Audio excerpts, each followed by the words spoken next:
Hello everyone, my name is Zeph and welcome to the Star Network podcast. Today we have with us a special guest, Asa Asika, who's the co-founder and principal consultant at The Plug Entertainment. Hi Asa, how are you today? What's up? I know, I don't even know why I said. I've actually said I'm a good friend, Asa, to be very honest. How are you? I'm fine, it's good to have you. It feels like it's such a busy period for you. I'm mad busy, bro. You literally walked in with like your phone and all these calls. I was like, yeah. I mean, that's like a typical day for me, so it is what it is. Is what it is. Okay, let's dive into it. I'm sure people are itching to hear this conversation because for you guys, there's been a lot of news with the release of the 5 album, but we'll get to that. So, Plug Entertainment, as we know, is a talent and entertainment management company that has nurtured the growth of like Africa's greatest talents, Nigeria's very own Davido, Budge, even athletes like Toby Amushan and Asisat Oshuala. The Plug. Did you ever imagine that it will be where it is today? For as long as I've known you since we were like in secondary school, is that you've been on this thing. Did you think when you look back that this is where things will be today?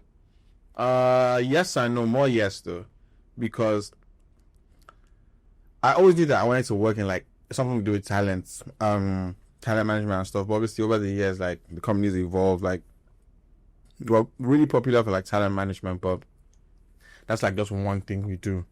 Like for example, another thing that we do that's quite popular is we have an event called the Mainland Block Party that's huge, which we have started like touring. We're about to announce like our first block party in London. We did one in New York last year. We've done Abuja several times, Ibadan. So it's really grown. Like that has a life of its own. And everyone's performed it. I don't think there's anyone who is relevant in the game today, excluding like people my age and up, that hasn't like performed at the block party. We've had like Major Lazer, Rema, CK, Thames.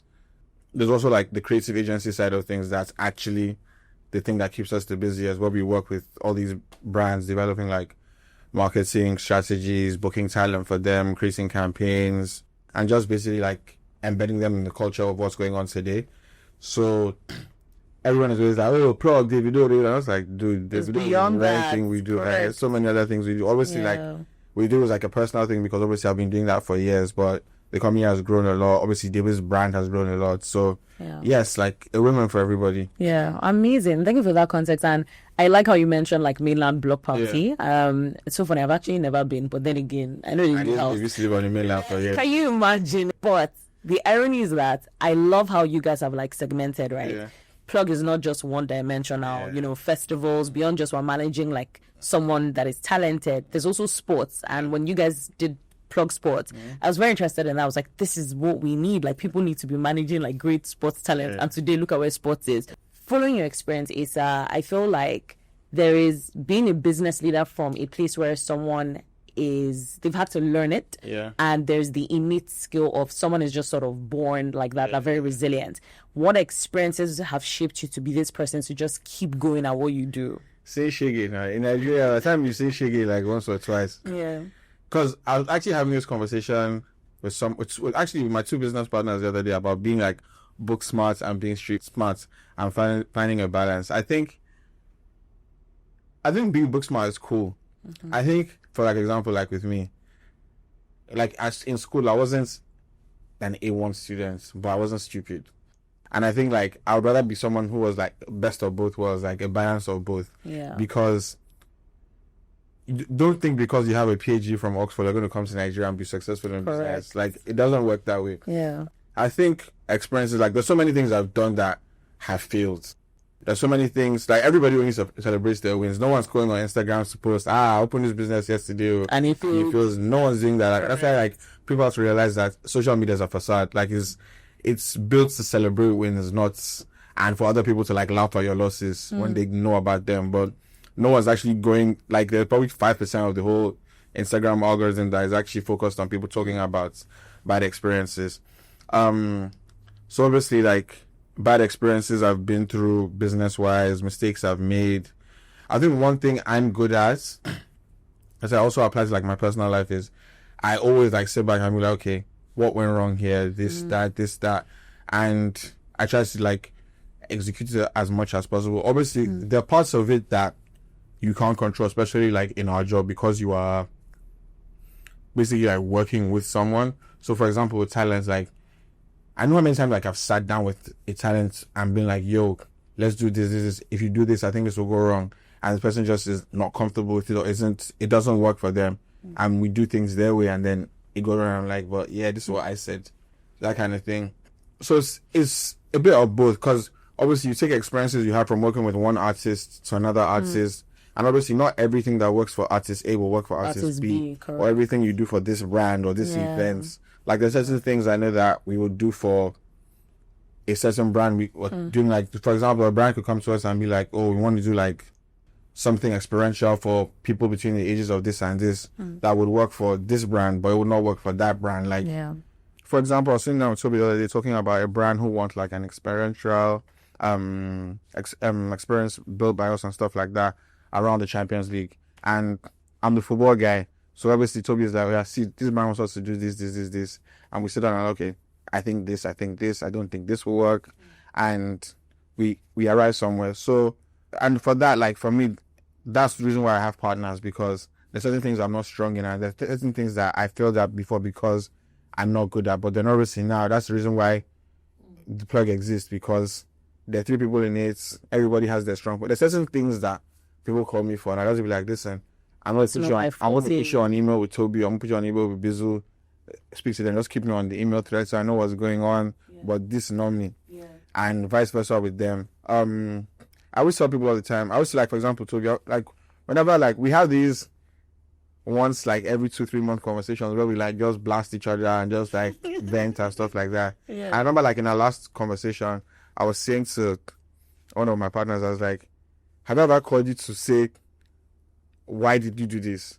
I always call you and say, how did this happen? This. That's how about we all like apply that ethos of not jumping to conclusions and actually calling to ask how this happened or that kind of thing.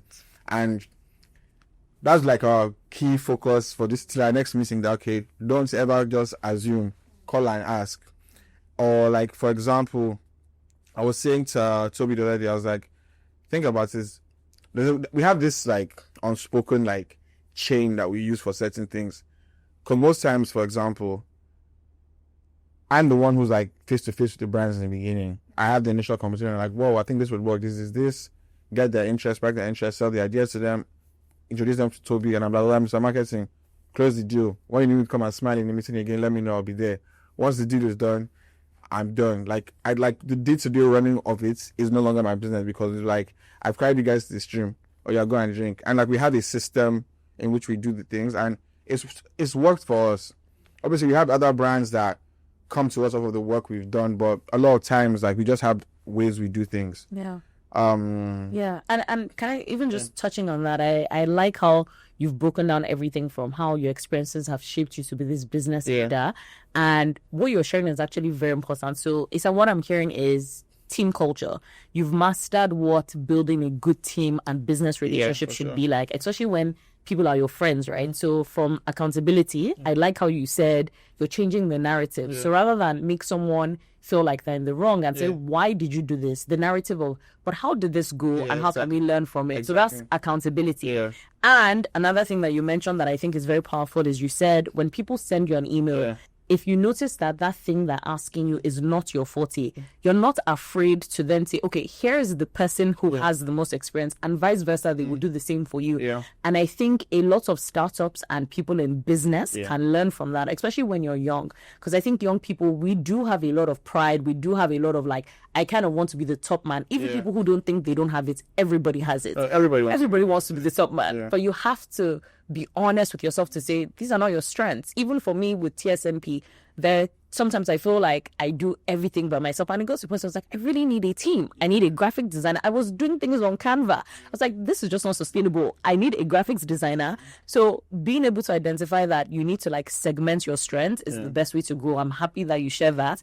I'm also happy how you said like you're able to partner with brands to build like different experiences, and what you've learned is that you may be managing talent A, but just because you're managing talent A in the same way, or maybe finding partnerships for this talent, does not necessarily apply to the disposition of another person who is maybe more like alternative in their music, or maybe they're interested in a very niche sport, but being able to identify what is going to work for this person and how can we position them greatly.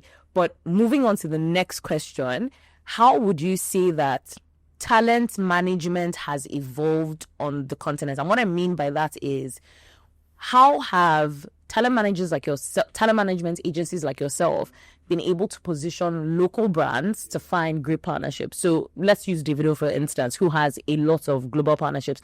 How have you guys been able to ensure that the partnerships that they're going into align with the person that they are? This is actually a very, very good question. Also, experience is like the number one thing for me. I don't think there's a brand that has a deal with Davido as of today that isn't aligned to his brand, or we haven't found a way to align it into his brand.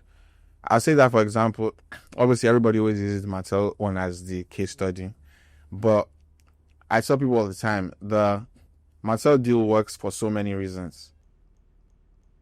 David's like go-to music is party or beat music that people dance to and stuff like that. Even like, if you think about it, even like the low tempo love songs still get played at parties. Upbeat, correct. So at a party, after music, what's the next thing? Drinks. And we've always like worked with brands in the past, and I always tell people who want like the full story how this whole Mattel thing came to pass. Like, I remember we used to do deals here and there with like other brands and stuff. And we did some stuff with a certain brand like during COVID, and I wasn't happy about the way. And I was like, you know what? I'm tired of these guys. These guys are becoming very complacent. I was walking into, I think it was like W Bar somewhere, and I saw my wife at Atire, and I said to him, I was like, yo, we should talk. I'm getting tired of working with these guys and stuff like that. Fast forward time, Naira mentions it to Larry Ritola, who also works at Pernod Ricard, that yo, it seems like David is able to do stuff now. We had a conversation. We had to have a conversation at some chicken spot. It's closed now, off Ajola Doko. We had like a conversation, what I would want, what the brand would want, like what I see as a success. Had the conversation. Few months, got a proper official reach out that, yo, we're interested in working with you guys, blah, blah, blah. And what ensued from that was like the biggest bidding war I've ever seen for like from different brands, because other drink brands. Yeah, because obviously like we had relationships with other brands. Yeah. But everybody knew the kind of deal we're about to go into. We weren't going to be able to do all those things again. I remember like sitting down in David's lawyer's office, being like, oh my guy, we need to figure out what we're doing. Because this one would say, yo, I'll give you 100 million. The other one will come back and say, I'll give you 120 million. And we're going back and forth like that for like, I think like 2 weeks. And then one day myself go, listen, we're going to make an offer today. But once we make that offer, if you don't take this offer, we're gone. Yeah. And they come through all guns blazing and make an amazing offer. And boom, we do the deal. Obviously, rest is history, an amazing deal. And it's no longer, well, like, I don't see myself as a company David has a brand deal with. Like, we're literally partners. And we've done so much with them in terms of like impacting culture in Nigeria, what people drink, to how other brands should like use talent when they have ambassadorship deals with them, to like how they like go out their way to take care of David. Like, I saw people at the time, I'm like, yo, the minute I touched down in Paris, that's taking care. Yeah, I'm good. Like, is that kind of thing? Like, they're a brand that go like out of their way. Like, correct. And there's so many other things we're doing with them that are not necessarily in the scope of the things we are meant to be doing together. But because we work so well together and we both understand like the mission, it's easy. Like, Larry, who is like our rep at Mattel, who works with Mattel, he knows like I'll call Larry, and based on just all this stuff, me and Larry have become such good friends. So I always call Larry at 11 and be like, yo, what do you think about this? Why don't we do this? Why don't we do this? And out of that, we've developed so many things, or like how we made like minor changes in scripts and things have like, well, obviously we always shoot the big commercials with them, but we do little things like we're about to run a competition off of something using David's music. The ideas that like just endless and you work all together. Yeah, there's something we're doing together for Paris Fashion Week, and it's easy. Like it's always a thing of like, how can we help? How can we help? How can you, like, that kind of thing. It's never like, it doesn't seem like work. And I actually like that you said this, because I feel like brand ambassadorship is really something that Nigerian talents can maximize on. I feel like you guys have got it right. Like what you said about this Martell thing and the experience. So they don't even just see Davido as just like, oh yeah, he's just meant to like take one picture or do one recording and that's it. It's like, how do we prove that, look, you're now like part of the family? When brands come to me on that, to photo shoot, I don't want to. That's not it. Yeah. And because thing for me is like, okay, look at other brands he works with. Puma. David wears sneakers. He's good. David, since we were 19 years old, David wears tracksuits every time we're flying. Puma make tracksuits. So all this stuff is like integrated into David easily. Yeah. Like, I'm like, dude, why are you going to be wearing this brand shoes when this brand is going to pay you? You already wear sneakers, you already wear this. Like, it's easier. I know how many things we've done that, okay, for example, the first time David worked at Paris Fashion Week, who was it? New York Fashion Week, Puma. We've done the collabs. We've done 2 collabs with them now. I know how many places we've been put in off of the allegiance of our brands. And David's brand is mad influential. David is probably, I don't care what anybody says, I think David is the most influential person in Nigeria. Yeah. Like, human being, like, and this one is not a thing of like, I've seen it firsthand. I know things that have been done. So if you have someone that influential, like leaning into your brand, supporting your brand, and it looks organic and natural, of course you're going to win. Right? Once there's that brand alignment, you're good. Yeah. And for example, it's like how people were like, wow, this PlayStation alignment is crazy. Like the PlayStation 5 campaign we did. Obviously the album was called 5 PlayStation, so like an amazing thing. And for me now, like, call you, like, I believe you've hacked the brand thing really well. It's literally a thing of, this is how I want to work. If you can't work like this, then you're out. Yeah. But I feel like those are the things that make you a good manager, right? Because it's very easy to be very like short-sighted, to do things from a revenue generation. Let's just like, make money here. But it's like, how can we position this person in such a way that everything is integrated to who they are as a person? Like you said, his music is upbeat. So it makes sense that partnering with a great drinks company is in full alignment. Okay, what's the next thing? He's a sneaker person, right? Tracksuits, etc. It makes sense that the next thing is Puma. Yeah. But I feel like many people tend to be short-sighted based on, I just want to make money.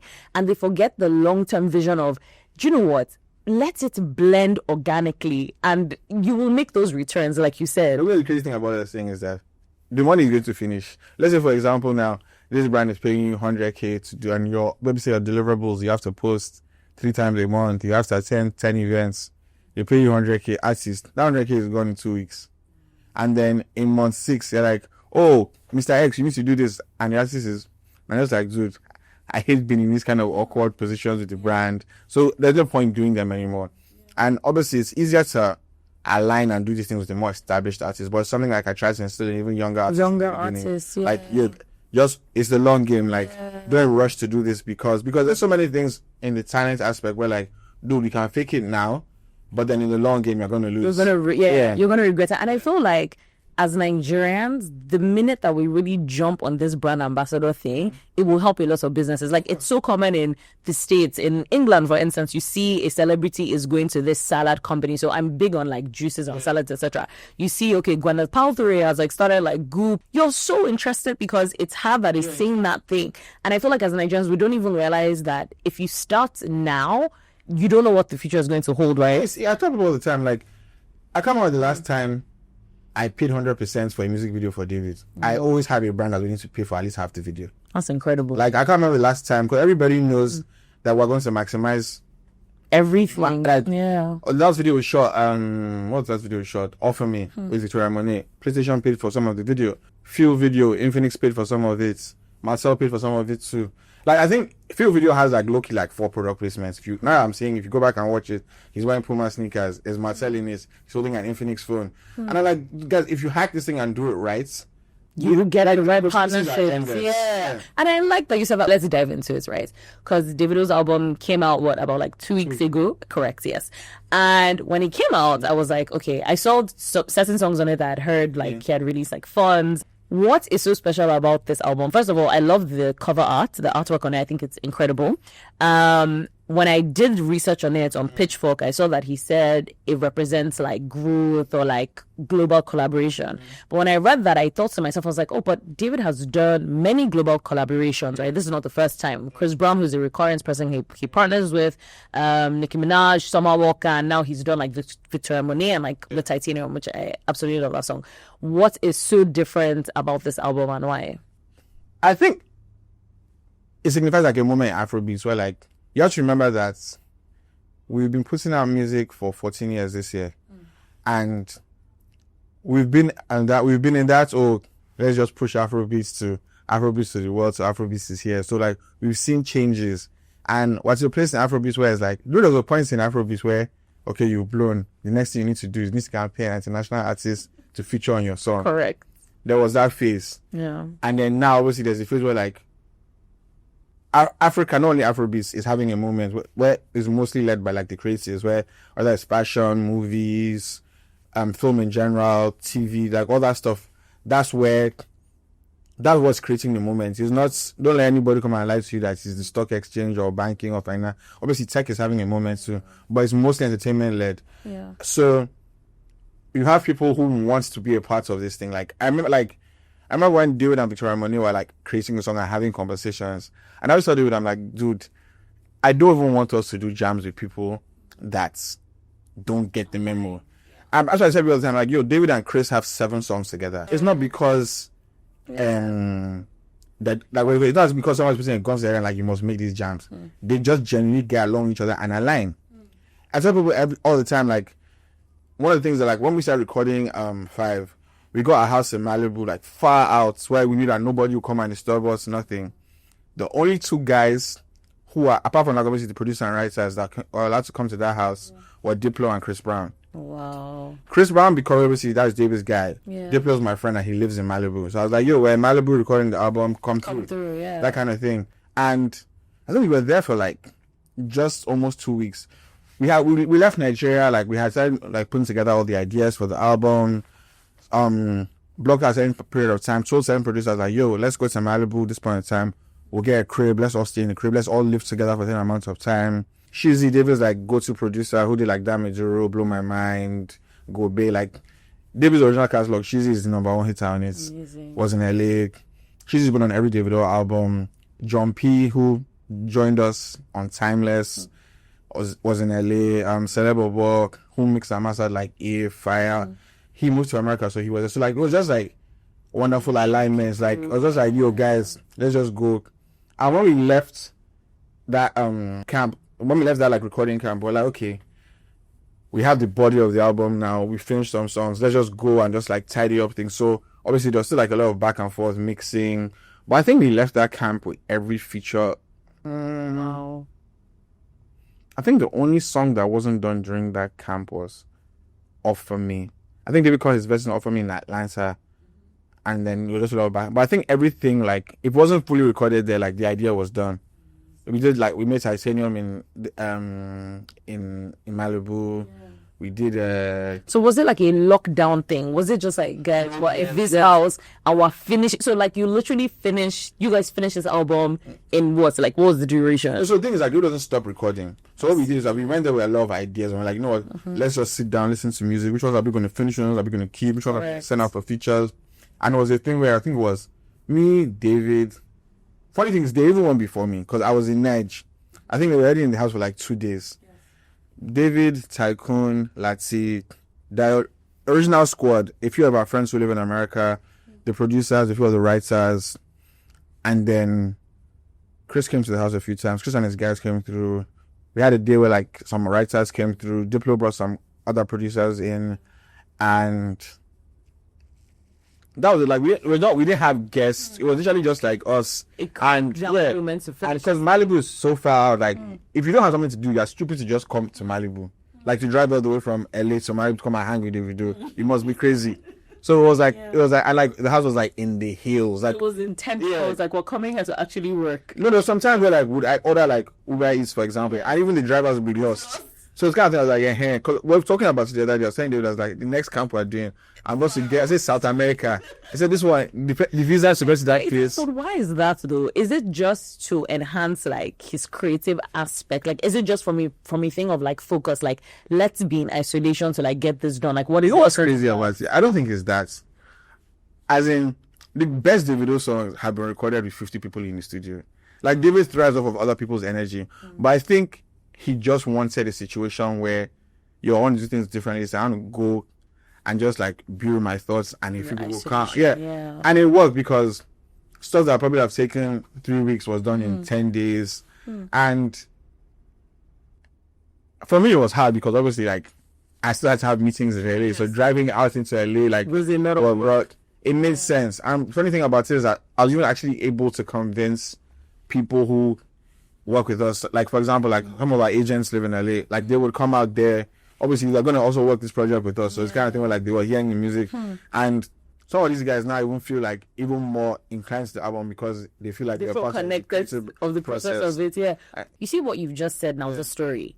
It sounds like you guys have done such a fantastic work at finding partners for David that are in alignment with who he is at his core. Yeah.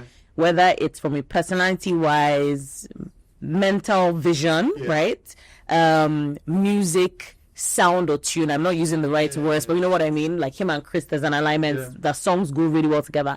It sounds like you guys have built like a circle and a family of people who align with this person. And because of that, David is able to be successful that whenever he releases songs or partners with the same people, it's always going to be a banger, right? Now, you find, on the other hand, there are other talented Nigerian artists who are fantastic like before. And you said something. You said they first do a recording with local artists, then they bloom. Yeah. They then do a recording with an international artist. And then what you find is that person disappears. Even when the person is silent and they come back, they sound different. It's almost like the essence to why people fell in love with them has left. They didn't sound the same. They sound different. People are not connecting with them from their local audience. Even the international audience that they're trying to appeal to cannot even align with them. Yeah. So I feel like you guys have gotten the hack. You've gotten it right. But what do you think? Actually, maybe we've answered the question. I was just going to say, like, no, it's economics. It's like simple economics. Okay. It's demand and supply. You create a demand with certain people.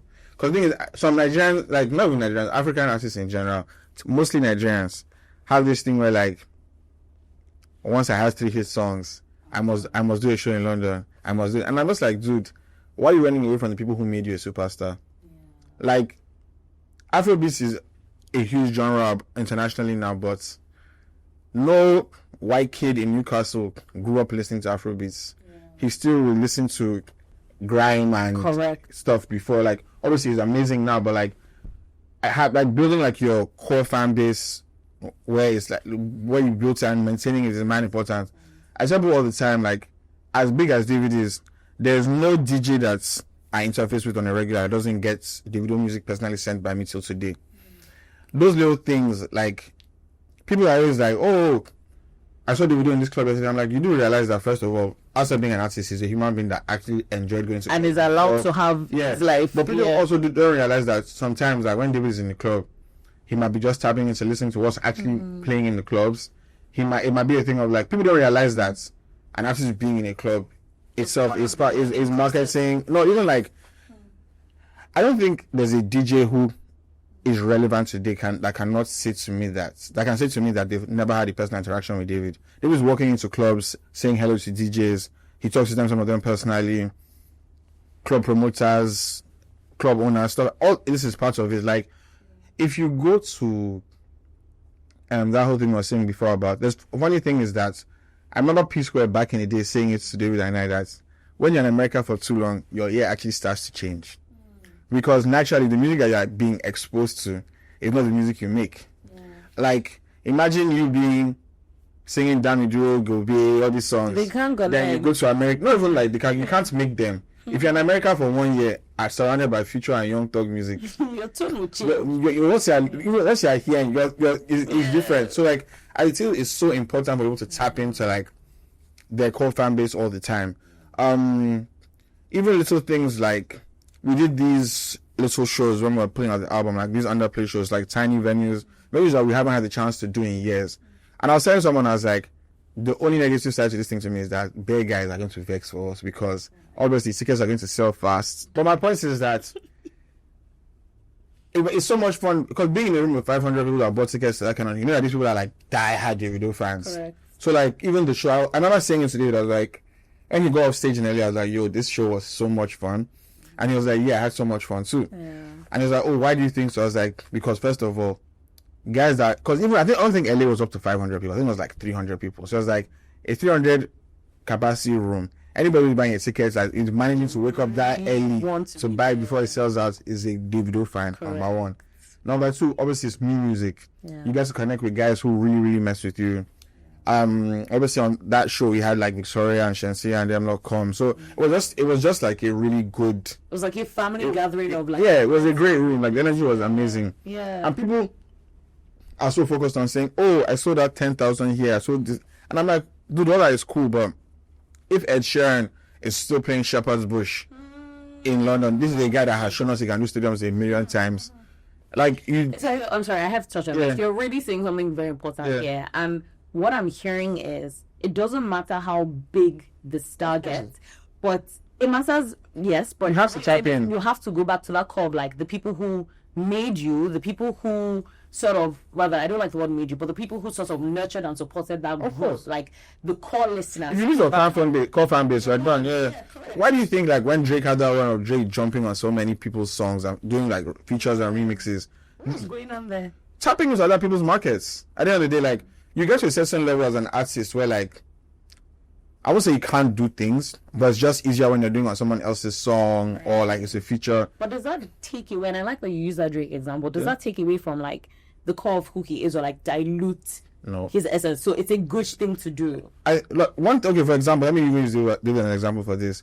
One thing me and David do all the time, like it's something that we actually speak about, is remixes or jump on people's songs. People will wake up one morning and say, oh, why is Davido on this song? Okay, for example, there's this, this whole Amapiano Nigeria thing. I love it, by the way. So, for example, I would say the turning points and like the commercialization and acceptance of Amapiano worldwide, one thing that contributed to it a lot was K-Star Remix, when they would go on that song, because that was like a moment for Amapiano.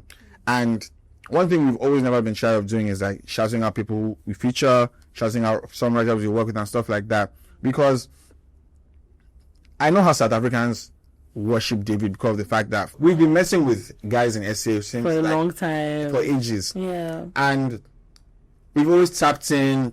We do radio in SA, we do interviews in SA, go do shows, pop out shows. Well, then again in August to pop out a friend's show. It's August. Like we do all these things all the time, and not because we have to. But at the end of the day, like, should be a whole continent trying to push this music, while also trying to like push our music in other regions. And it's relationship building as well. Of course. Yeah. Because at the end of the day, like, I know how much of the moments it was in South Africa when Musa Keys was nominated for a Grammy with David. I know how much of a moment it was when K-Star Remix went number 1 in Nigeria. I know how much of a moment it is or was back in the days when we did, was it Chelete the Sound with DJ Box and Maporisa Demros, and like we had them come to Nigeria for like the video release party. Like those are the things that, but like for example, like Maporisa, like we've had our ups and downs to argue, but he knows like like that's our guy. Like it's kind of thing where like if I have an opportunity for him, his manager Tuli is my guy. We're like, yo Tuli, we had Maporisa, we did 2 shows in Maporisa for Block Party in December. We did Nigeria and Ghana. I could have booked any other DJ, but I'm like, this is my guy. He's on David's album. Like we've done so much together. Like of course I'm gonna use my ecosystem to like help this person too. And I feel like it's many people forget that hack, or they don't want to embrace that hack. No, me, my guys are my guys. Partnership of friendships, of relationships. They sort of just decide, oh yeah, like I've done this, like let's move on to the next. But you don't realize that in collaborating with those core people who are aligned with you and who have the same vision with you, you're going to keep going far together. Like working with like-minded people who have the same goals as you, and just like when something isn't broken, don't fix it. For example, the other day someone was talking to me about something. I was like, oh, this is, and I said to this person, I was like, CZ is my brother, I'm going to call him and tell him this. And the person goes, oh, what do you mean? I'm like, I'm not going to sit down here and I'm not, and the person is like, oh, but I'm like, if you want me to be a part of it, before I'm a part of it, I am going to call him and say, this is what this person said. And that's the kind of person I am. Like, there's nobody who is genuinely my guy. Whether it is, and I say this to people all the time, I have friends who are not my age mates in any way. I tell people all the time, like, for example, like my manager, Sam Frank, everybody knows that's my son. We have our issues and our arguments there, but everybody knows that if you are trying to do anything to him or there's a problem, I'm going to get involved. For example, like Anthony Egu, who's Loja's manager. Like, I remember one day somebody was like, when I was in school, like, this guy's like my role model. Somebody to me, and I told him, I was like, guy, why did you like, guy doesn't now, like, talk to me. And I said to people all the time, like, I don't care if the person is 50. Me, I'm kind of a person where I feel like I'm always learning. There's certain things, music adapts. And me even being friends with these younger guys keeps me in the loop too, because there's certain things that started happening with them that didn't happen in our time. And there's certain things I can tell them. No one is an island, but obviously, Nigeria, we love a good facade. So it's like the power of collaboration, the power of leveraging on your network, the power of just like growing together with people. And I think for me, it's even in little things like if I have a friend who starts like a business, in my mind, there's just this sense of like, why would I go anywhere else when I know that this friend? I've never opened a business before that. My business. I don't have a business. I've had one business partner in my whole life that I didn't know before, like, and that was because another business partner co-signed him. I've never done like every business I have, or I've been involved in, is involved in my friends. Your friends. And speaking about this friendship thing, right? Because someone who's listening may be thinking this, whereby they're on the other side of the spectrum where they say, no, but I've done business with friends and it didn't end well. So for someone like you, where it's like you have these business relationships and friendship relationships, how are you able to manage conflict? Because conflict will arise. My best friend almost my whole life, Larry Vigo. Larry does business with us. There's something that Larry talked to me about, and I know that Larry didn't know how to put it in front of me. And I called him, I was like, let's talk about this. Yesterday, I still messaged him again. I was like, so how far with this thing? If the person is actually your friend, you're not going to argue. Like, for example, I thought it was them like Fresh, like with Hotbox, for example. Fresh was my school son in White Science. Me and Fresh are never going to fight about 10 million naira. It's not possible. Like, we've made money together, we've lost money, we've had arguments, we've fallen out with people, but he's a guy I trust. Like, I rather do business with guys that I know that, we know where I'm coming from. Like, I always tell people all the time, like, David and I, for example, I tell people all the time, like, you is not my kind. David is my business partner. Because even the way we will run our business together, like, if we need 100K for something today, and for example, that 100K, I'll put my 100K because that's a business, that's partner, not because, it's not my role to put it. It's just like, we know where we're going to, and we have common goals. Like, I always tell people all the time, lock me and this guy in separate rooms and ask us 10 questions. We'll score 80 to 90%, maybe one or two things, but I know the way that person thinks, the way like that kind of thing. Even down to like, I remember when we were at Paris Fashion Week in January, something happened. I was up because this was when I was getting ready to put out the album, so I was doing like paperwork, I was doing calls. So they went to a certain fashion show, I didn't go with him. Something happened, and everybody was coming like, "Oh my God, he was so angry. This is this." So I'm downstairs in the lobby having a meeting with someone from Marcel, and they walk in, and everybody that's coming is like, they was really angry about this thing, and they walk in, and I don't say what I usually be like, "How far?" They're going to say, "Okay, cool." Everybody comes in like, David, that's like, guys, just relax. Leave him. Yes. When you guys start doing all this dilly-dallying when you get, I mean, you have going to create a thing. Exactly. Give this guy 30 minutes to cool off. Correct. And watch what to happen. Yes. Once thing downstairs, David's like, I'm done for the day. I'm not doing anything anymore. We still have like 3 more shows to go to. 30 minutes, David texts me, he's like, how far? Where's the out for the next show? And like I told you guys, just don't be in this guy's face when he's angry. Leave him and you'll be fine. Then we get in the car, me, him, and like 2 other people.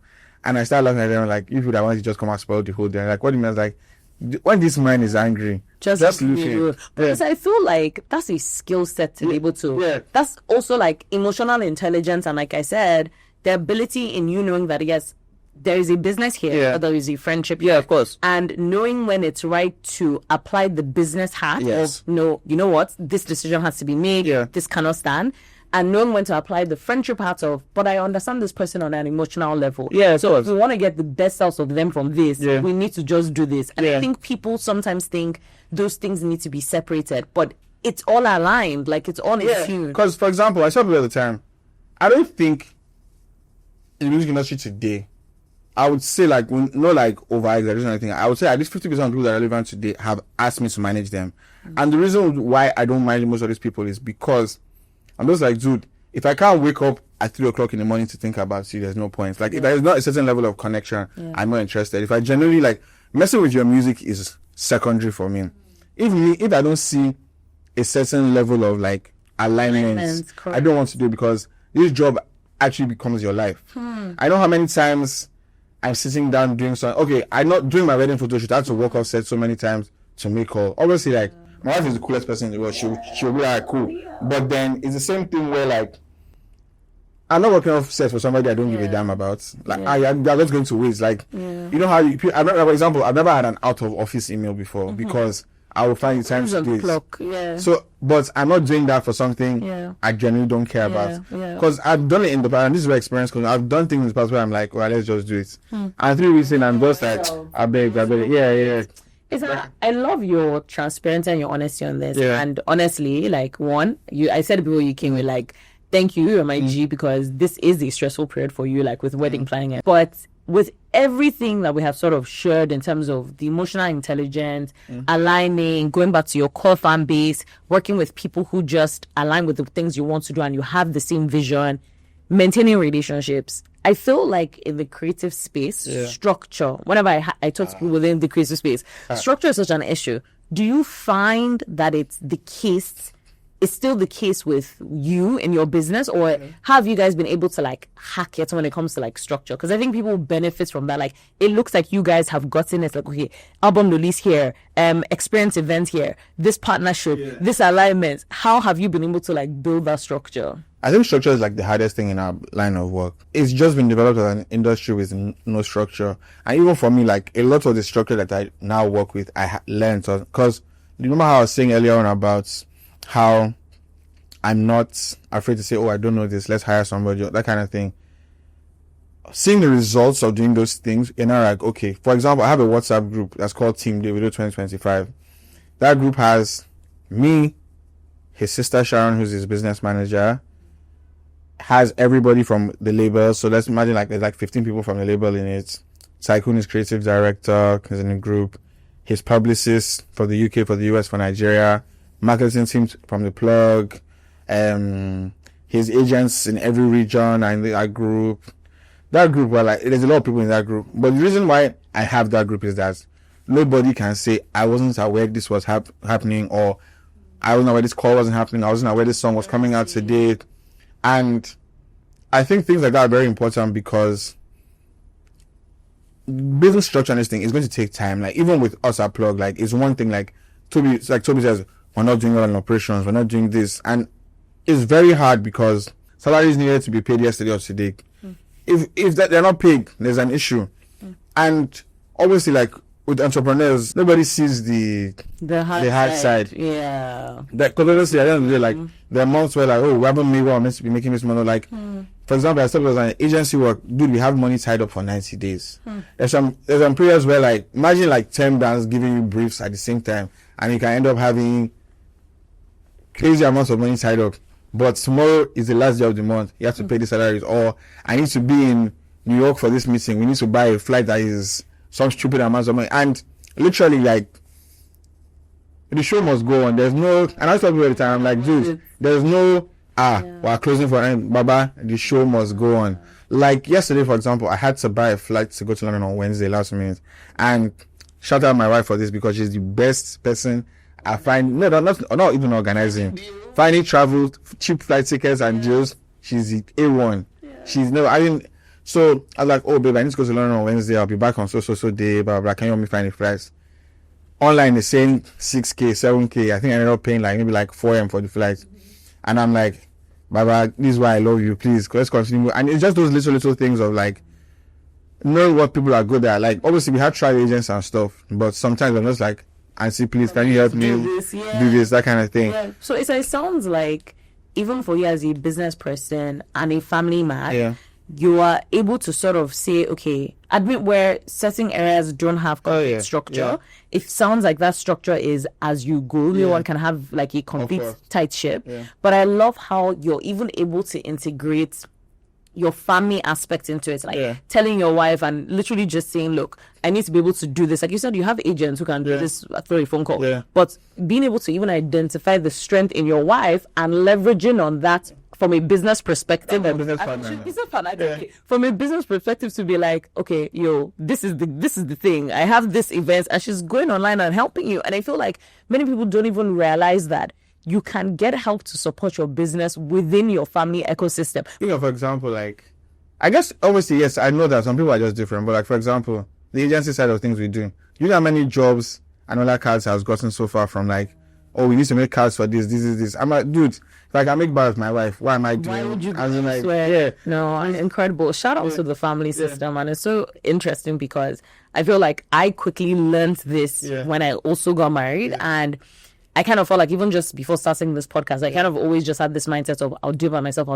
And I realized it wasn't sustainable. And one day, literally, my husband just woke up and he was like, I'm going to sit down and design this logo. This logo you see here is him. He designed it. No, of course. I talk all the time. I said, anybody who knows me, mostly before I do them, obviously it goes through the process of certain people. Like, my wife and my siblings first. Like, these are like my guys. Like, as much as like we might argue, but I know that, okay, this thing is coming from a genuine place. Like, yo, how far? Adele, how far? Aiden, how far? Before I even start doing anything else. Yeah. And I think that's a principle that people should learn from, because I've had guests on the podcast who have been very transparent and are seeing the opposite of what you're saying, but who have said if you work in marriages where, or rather in a marriage where it has suffered because that person is consistently busy. So I like that you are even finding the middle ground to integrate family into the things that you do. No, I think with that, I think it's like the making effort. So for example, I have a shared note on my phone, my schedule.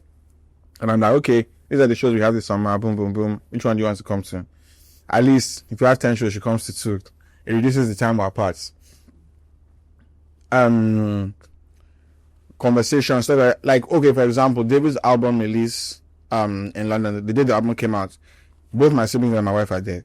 Like, those are the people who know from me, these are the things I care about. I don't care about, I've had that phase in my life where I want to be out with the boys going club. I don't really, if we go on to 30 shows, I'll go to the after party 8 to 10 times. Like, I don't really care about that stuff anymore. So I think everybody has what works for them.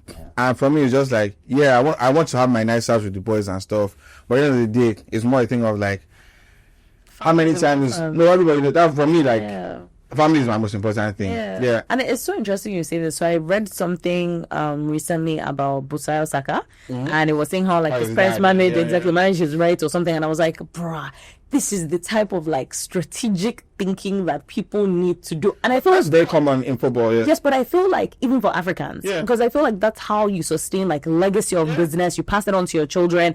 If that, when kids come, those things are important because they watch you guys as business partners and they take what you do seriously. And it becomes a legacy mindset for them. And I feel like these practices, maybe our generation is different. I feel like we are the ones who are now really setting that tone of like, I work with my wife on this thing, or like my husband on this thing, or like my boyfriend and I, like we built this app. I feel like we are now really understanding how key partnership is. So I love that. For example, like there's another guy in Arsenal, Ethan Manry. His dad is the same thing. Mbappe is the same thing. Like it's like literally like it's a thing to do with your family. Okay, so Asa, what does the future of Plug look like? And this is second to last question, by the way. But what does it look like in terms of, are there like exciting projects that are coming up that you can share with the audience? Can you share? I mean, I see one already. Like something coming up in London. Yeah, like well, obviously we've already been touring Block Party, but we're about to like. When is it coming out in London? June the 6th, I think. This summer. Yeah, we're doing like three London events this year. We also have Block Party going to another few cities this year. I think we're doing New York. So that's it. So Block Party expansion. Yeah. Okay. What else can you share with us? Just sign somebody on our management roster. Everyone knows the person already. We're just getting involved in their projects. Okay. First female we're working with, so it should be very interesting. First female I'm working with. Okay. What else do we have that's interesting? We're expanding the company. What else are we doing? Events. We have some new clients on the agency side. Obviously, the agency side is more business, so we don't talk about that. Correct. So I ask all my guests this, but for you, I'm going to double type the question. I usually round up the interview with what is your favorite quote and why, but I want you to answer what is your favorite quote and why, and how do you balance in life, given how stressful your job can be. But you know what I also applaud you, Asa, is that not once throughout this episode have you spoken about stress. You've said, yeah, you have conflict, but not once have you ever said things are stressful. And I think that's a very great and powerful thing for people to listen to and witness, because it is evident and clear in the years of knowing you, how you are so passionate about what you do that you must really do the thing that you love. Yeah. It's part of your life. Yeah. Yes. So how do you balance, and what is your favorite quote and why? No, I like that job. So the thing is, that days when it's work, but then even those days you still be like, yeah, we'll get through it. And also one thing, I've learned the power of the tongue. So my business partner Toby and Lona also are always like, cause you know me, I speak, I am a free, I be like, yeah, man. And I've learned that power of the tongue, so I just don't say certain things anymore. Quotes, probably like 2. I broke up with my fears and now I'm about to marry my dreams. That's been like my number one thing. And then there's this very common one about hard work beating talent when talent doesn't work hard. I think that's one thing that talent has to like live by, because you can be the most talented person in the world. Yeah. But if you're not working, you can match up. The amount of music being released from Nigeria alone on a Friday, if you're not working hard, if you like be the next Chris Brown mixed with Davido, top with Burna Boy and Whiskey, nobody's going to hear it. Correct. Yeah. Nah, it has been so great having you, and thank you for your transparency and sharing your honesty. And guys, you've heard from Asa firsthand on the Plug Entertainment, what he's been up to, his journey to building, working with Africa's greatest talents. As you know, Davido's 5 album has just been released. I'm sure all of you know, so I'm not going to dive into it. He's also spoke about how to work with businesses and partnerships, going back to your core fan base, integrating family and friendships, and leveraging relationships into great business decisions. So guys, that's it for now. Don't forget to follow us at the Star Network Podcast on our social media handles. If you want to learn more about the Plug Entertainments, you can follow them on social media or follow Asa on social media. What are your handles, Asa? At Plug NG Music, and mine's at Asa Asika on everything. Yeah. Awesome. So that's it for now. Bye.